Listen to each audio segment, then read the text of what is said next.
In today's video, I'm going to teach you how to turn off SafeSearch in Chrome. If you need to adjust Chrome's safety and filtering settings, I'll walk you through the process clearly so you can follow along without confusion.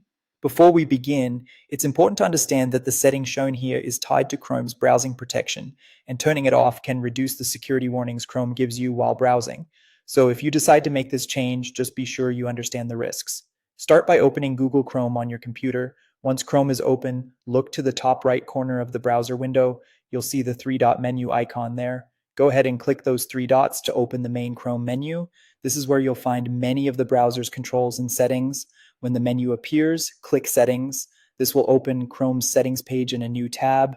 If you haven't explored this area before, don't worry. Everything is organized into categories to make it easier to find what you need. Next, look to the menu on the left side of the settings page and click Privacy and Security. This section contains several options related to your browsing data, site permissions, and protective features built into Chrome. Since we're changing a safety-related option, this is the section you'll need. After that, find and select Safe Browsing. This opens the page where Chrome lets you choose the level of protection you want while using the browser.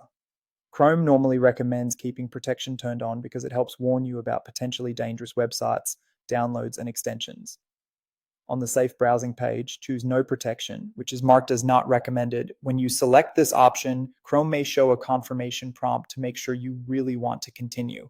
If that appears, confirm your choice to apply the change. Once that's done, Chrome's Safe Browsing protection will be turned off. That means the browser will no longer actively warn you in the same way about suspicious sites, harmful downloads, or other potential threats. If your goal is simply to reduce filtering or troubleshoot browsing behavior, this setting may help, but it's a good idea to turn protection back on later if you don't need it permanently. And that's all it takes to turn off SafeSearch in Chrome.